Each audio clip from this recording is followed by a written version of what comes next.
अस्सलाम वालेकुम। हमारा आज का लेक्चर है कि नेक्स्ट 8 स्ट्रोक्स। पहले हमने पढ़ा कि टोटल जो स्ट्रोक्स हैं वो 24 हैं। फिर उनकी खसूसियात की वजह से उन 24 स्ट्रोक्स को ग्रुपों की शक्ल में तकसीम किया गया। जो पहला ग्रुप था वो 6 स्ट्रोक्स का था, कॉन्सोनेंट्स का, जो स्ट्रेट स्ट्रोक्स रिटर्न डाउनवर्ड के ग्रुप से अलहदा किए गए। वो कौन से थे? P, B, T, D, J, J। ये 3 पेयर्स थे, P, B, T, D और J, J। अब नेक्स्ट 8 कॉन्सोनेंट्स, अगले 8 स्ट्रोक्स। पहले हमने 6 पढ़े, ये 8। और इस ग्रुप की खसूसियत यह है कि ये कर्व है, कर्व स्ट्रोक्स रिटर्न डाउनवर्ड हैं। ये भी रिटर्न मतलब कलम ऊपर से नीचे आएगी, लेकिन ये टेढ़े होंगे, सीधे नहीं होंगे। कैसे? अब कलम यहां से F S, अब कलम तो नीचे आया है लेकिन ये कर्व है, सीधा नहीं है जिस तरह ये सीधे थे। इन 8 के 8 स्ट्रोक्स में जो है ये स्ट्रोक जो है रिटर्न डाउनवर्ड होंगे और कर्व होंगे। कौन कौन से? F, V, इथ, D, S, Z, इश, G। एक बात का खास ख्याल रखिए कि जब आप F का स्ट्रोक लिखेंगे तो बुक वाले ने ऐसे भी कहा है कि ये अगर आप ऐसे भी लिखेंगे तो ठीक होगा, ये भी ठीक होगा, लेकिन हमने F को इतना कर्व देना है, जरूरी है। क्यों? कि जब हम 120 की स्पीड से F का स्ट्रोक बनाएंगे तो अगर इस तरह की आदत होगी तो वो स्पीड में इस तरह बनेगा, लेकिन अगर आपकी शुरू से आदत और प्रैक्टिस इस F की होगी तो वो आप सीधा कर देंगे स्पीड में, जो P के साथ मिक्स हो जाएगा। तो अभी प्रैक्टिस के वक्त इतना कर्व देना बहुत जरूरी है ताकि आपकी आदत इस कर्व की होगी और जब आप स्पीड में लिखोगे तो वो कर्व सीधा हो जाएगा। ये कौन कौन से स्ट्रोक्स हैं? F, V, इथ, D, S, Z, इश, G। इसमें F लाइट है, V हैवी है। जैसे इसमें P लाइट था, B हैवी था, ये जोड़ों की शक्ल में थे, ये भी जोड़ों की शक्ल में है। ये एक जोड़ा, ये दूसरा जोड़ा, ये तीसरा जोड़ा, ये चौथा जोड़ा, ये 4 पेयर्स है। हर जोड़े में पहला लाइट, दूसरा heavy, F light, V heavy, th light, D heavy, S light, Z heavy, sh light, G heavy. जिस तरह स्ट्रेट स्ट्रोक्स के साथ 3 जगह थी वावल लगाने की, मसलन ये P था तो इसके साथ 3 जगह थी, बिगिनिंग, मिडल, एंड, जहां पे हम वावल लगाते थे। तो कर्व के साथ भी इसी तरह सेम 3 जगह हैं, बिगिनिंग, मिडल और एंड। ये F का स्ट्रोक है, इसके साथ 3 जगह, बिगिनिंग, मिडल और एंड। फिर लफ्ज दे, दे में कौन सा कॉन्सोनेंट है? ये वाला D। D की आवाज है, D का कॉन्सोनेंट हमने लिखा। फिर वावल की आवाज लॉन्ग A, तो आवाज हमने गले से प्रोनाउंस की तो वो आया दे। इसी तरह आगे लफ्ज है से में S का कॉन्सोनेंट और साथ वावल की आवाज लॉन्ग A, तो हम प्रोनाउंस करेंगे से। फेड, F कर्व साथ D का स्ट्रोक है, दोनों आवाजें लिखने के बाद हमने वावल की आवाज लिखी है, लॉन्ग A की आवाज थी तो हमने हैवी डार्ट लगा दिया, फेड। फेड, F वाला स्ट्रोक, D का स्ट्रोक, इनको लिखने के बाद शॉर्ट E की आवाज थी तो हमने लाइट डार्ट, जो सेकंड प्लेस वावल है, हमने वो जाहिर किया। फेच, F के साथ चे वाला स्ट्रोक, फेच। तो अब समझ में आया कि जो स्ट्रेट स्ट्रोक्स हैं और जो कर्व स्ट्रोक्स हैं ये सारे रिटर्न डाउनवर्ड हैं, और अगर इनमें फर्क है तो सिर्फ ये कि जो पहले 6 हैं वो स्ट्रेट हैं और ये कर्व। इसके बाद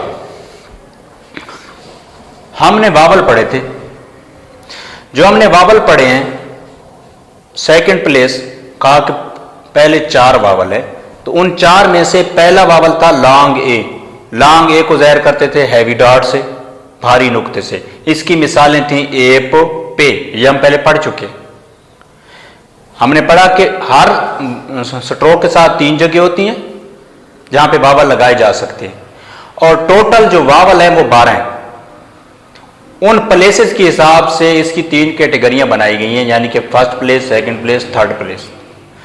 हमने शुरू किए थे सेकंड प्लेस वावल, और ये 4 थे। इन 4 में से पहला सेकंड प्लेस वावल लॉन्ग ए पढ़ा था, जिसको हैवी डॉट से ज़ाहिर करते हैं, और इसकी मिसाल है एप, पे। सेकंड प्लेस वावल जो 4 है उसमें से दूसरी किस्म शॉर्ट ई थी। शॉर्ट ई को लाइट डॉट से ज़ाहिर करते हैं, इसको हल्के नुक्ते से ज़ाहिर करते हैं, जैसा कि एच, एज।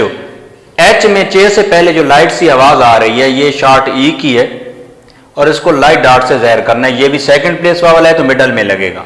हमारा आज का जो है, जो हम नया वावल पढ़ने वाले हैं, सेकंड प्लेस वावल्स की तीसरी किस्म लॉन्ग ओ। लॉन्ग ओ की आवाज ऐसे ही गले से प्रोनाउंस होगी जैसे अभी ओ की आवाज प्रोनाउंस होती है। इसकी मिसालें हैं ओट, टो। अब टी से पहले ओट में ओ की आवाज आ रही है, ओट, स्पेलिंग नहीं, आवाज। तो इसका सिंबल कौन सा है? Heavy dash. तो हमने पहले लगाया लॉन्ग ओ का सिंबल, यानी कि हैवी डैश। फिर टो, टो में लॉन्ग ओ की आवाज टी के बाद आ रही थी, तो हमने यही सिंबल बाद में लगाया। चौथा वावल, आखिरी वावल सेकंड प्लेस कैटेगरी का, शॉर्ट यू। शॉर्ट यू को लाइट डैश से ज़ाहिर करते हैं, और इसकी आवाज होती है अप, अस। अप में पी से पहले जो शॉर्ट सी आवाज आ रही है वो शॉर्ट यू की है, इसको लाइट डॉट से ज़ाहिर करती है। ये भी मिडल में प्लेस करेंगे क्योंकि ये सेकंड प्लेस वावल है। अस, एस वाले स्ट्रोक से पहले शॉर्ट यू लगा देंगे। टब, टी और पी 2 स्ट्रोक्स लिखने के बाद शॉर्ट यू की आवाज टी के बाद आ रही है, तो हमने लाइट डैश, ये वाला सिंबल हमने टी के बाद मिडल में लगाया है क्योंकि टी के बाद आवाज है। जज, 2 दफा जे का स्ट्रोक लिखा है हमने बराबर, और पहले जे के बाद शॉर्ट यू का वावल लगा दिया। इस तरह से ये बनी। तो आज हमने क्या पढ़ा? हमने पढ़ा कि टोटल कॉन्सोनेंट स्ट्रोक्स 24 हैं, उनमें से पहले जो 6 हम पढ़ चुके हैं वो पी, बी, टी, डी, जे, जे हैं। आज हमने नेक्स्ट 8 पढ़े हैं। 24 में से पहले 6 गए, फिर 8 गए, 14 हो गए, बाकी 10 रह गए। तो एफ, वी, इथ, दी, एस, जी, इश, जी, ये आवाजें हैं, स्पेलिंग नहीं है। कर्व के साथ भी 3 प्लेसेस होती हैं वावल प्लेस करने की, जैसे स्ट्रेट के साथ होती हैं दे, से, फेड, फेड, फेच। हमने पिछले लेक्चर में 2 वावल्स पढ़े थे second place. Total second place vowels 4 हैं। पहले हमने पढ़ा था लॉन्ग ए, जिसको हैवी डॉट से ज़ाहिर करते थे। फिर हमने पढ़ा शॉर्ट ई, जिसको लाइट डॉट से ज़ाहिर करते थे। तो अब तीसरा जो वावल है सेकंड प्लेस वो लॉन्ग, वो आज हमने पढ़ा है, जिसको हैवी डॉट से ज़ाहिर करते हैं। इसकी मिसालें थी ओट और टो। चौथा सेकंड प्लेस वावल जो हमने पढ़ा है वो है शॉर्ट यू। शॉर्ट यू को लाइट डैश से ज़ाहिर करते हैं, और इसकी मिसालें हैं अप, अस, टब, जज। तो ये चैप्टर नंबर 2 आज हमने शुरू किया है। यहां से चैप्टर नंबर 2 स्टार्ट हुआ है, एफ, वी, इथ, दी, एस, जी से। ये बुक पे टेबल बना हुआ है, जिसमें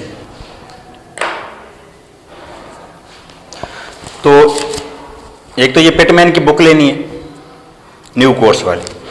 इसमें चैप्टर नंबर 2 पे ये टेबल बना हुआ है। इस टेबल में पहले कॉलम में जो है लेटर्स लिखे हुए हैं। हमने इसको नहीं देखना। लेटर्स को कभी भी आपने लेटर्स की तरफ तवज्जो नहीं करनी, हमने नेम्स की तरफ तवज्जो करनी है कि ये आवाजें हैं। एफ वी इथ दी एस जी इश जी। हमारा फोकस कॉलम नंबर 3 पे होना चाहिए आवाजों की पहचान के लिए। फिर सैंपल्स के लिए ये साइन दिए गए हैं। इन साइंस में वो ये बता रहा है कि एफ को इन 3 हालतों में लिखा जा सकता है। ये तीनों ठीक हैं, लेकिन अगर आप कर्व कम देंगे तो जब 120 की स्पीड में लिखेंगे तो आपका कलम खुद ब खुद सीधा हो जाएगा, जो पी के साथ मिक्स हो जाएगा। इसलिए जो उसने बिल्कुल आखिर में मिसाल दी हुई है एफ की, वो वाला एफ लिखना है जैसे मैंने यहां पे बोर्ड पे बना के दिया है। एफ वी इथ दी एस जी इश और जी। फिर आगे कॉलम नंबर 5 में वो कहता है कि जो वी वाला स्ट्रोक है बगैर वावल के अगर वो लिखा हुआ होगा तो वो वी की शॉर्ट फॉर्म है। इथ वाला स्ट्रोक जो है वो थिंक की शॉर्ट फॉर्म है। दी वाला स्ट्रोक देम की। जी वाला स्ट्रोक वाज की। इश वाला स्ट्रोक शेल की शॉर्ट फॉर्म है। और जी वाला स्ट्रोक यूजुअल या यूजुअली दोनों के लिए इस्तेमाल होता है एक ही लफ्ज, जैसे टू की शॉर्ट फॉर्म दोनों के लिए इस्तेमाल होती थी। तो यहां तक अगर किसी बच्चे को कोई कंफ्यूजन है तो वो मुझसे रब्ता कर सकता है और वो पूछ सकता है कंफ्यूजन कमेंट्स में या जैसे भी उसको इजी लगे मेरे व्हाट्सएप नंबर पे। उम्मीद है उसको कोई कंफ्यूजन नहीं होगी। अगर फिर भी कोई क्वेश्चन होता है तो मुझसे पूछ सकते हैं। अल्लाह हाफिज़।